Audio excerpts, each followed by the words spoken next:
The Witch is about a man named Dongjin. He has a crush on a girl named Mijong.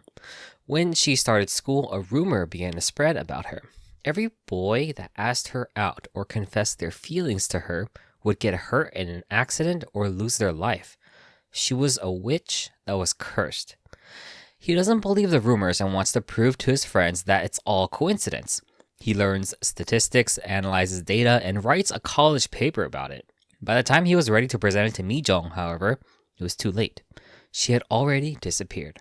10 years later, he encounters her again. After following her and seeing how she's doing, he realizes she's the same quiet person who stays away from other people, afraid of talking to them because she doesn't want to hurt them.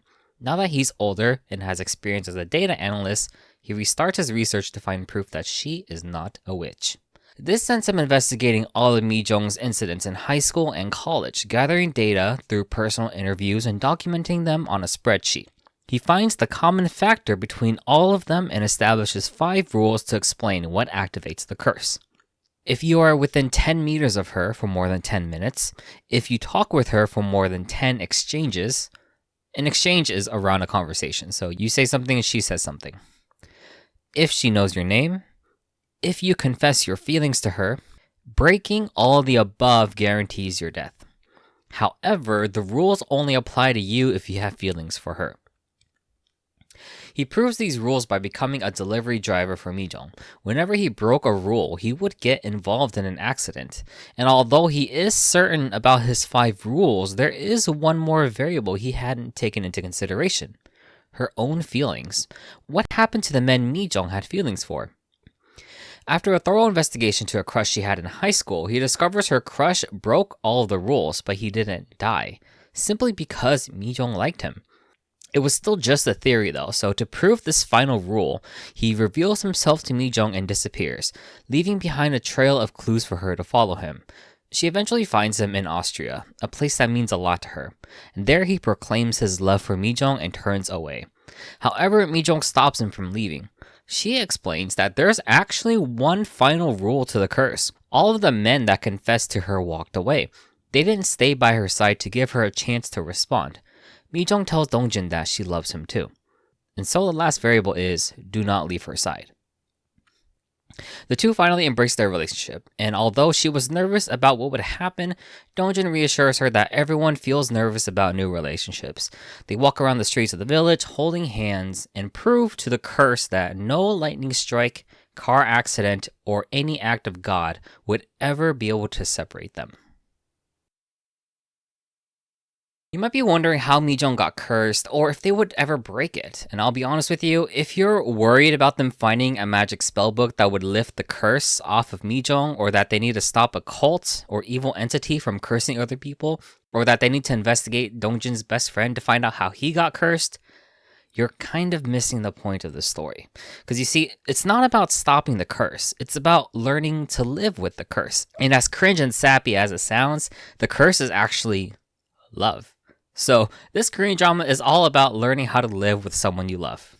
So let's look at the 5 rules again, yeah? We understand that these 5 rules are related to the curse. If you break any of these rules, you get into an accident. So let's look at it from another perspective. Let me give you an example. When I was in high school, there was a girl I liked. We didn't talk much, but we knew each other and we had a few classes together. She was really good at drawing too. One day for her birthday, I gave her a sketchbook and a CD of piano songs that I personally played and recorded. Then a few days later, she gave me a writing journal because she knew I liked writing and wanted to write my own stories. Then a week later, I gave her a draft of a story I was working on. I told her that I needed feedback on it and was wondering if she could give me her honest opinion on it. The story I wrote was about a guy who had a crush on a girl and gave a gift to her on her birthday. And the story ends when he gives her a story he's been working on, asking for feedback and waiting for her response to his feelings. Yes, it was a story within a story.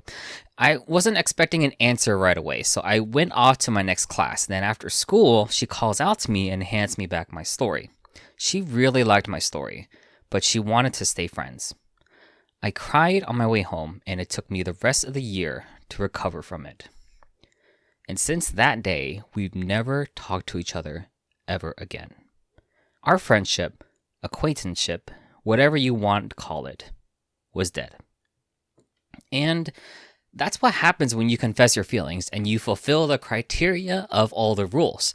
If she doesn't feel the same way, your relationship with that person dies.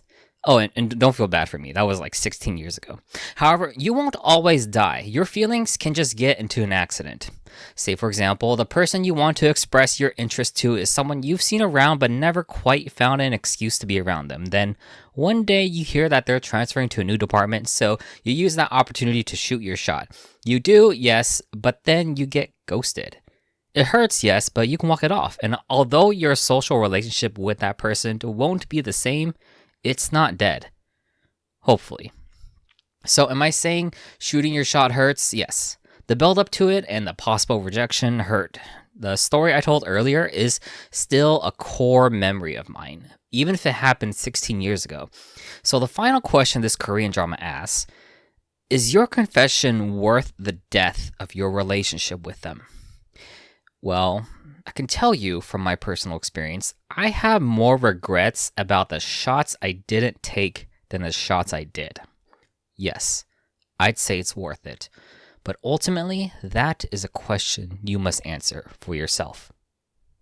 And that is The Witch Explained in 7 minutes. I will be talking more about this Korean drama for the rest of this week, so like, subscribe to hear more about it. Thanks for watching, and don't forget to keep reading your favorite Korean dramas.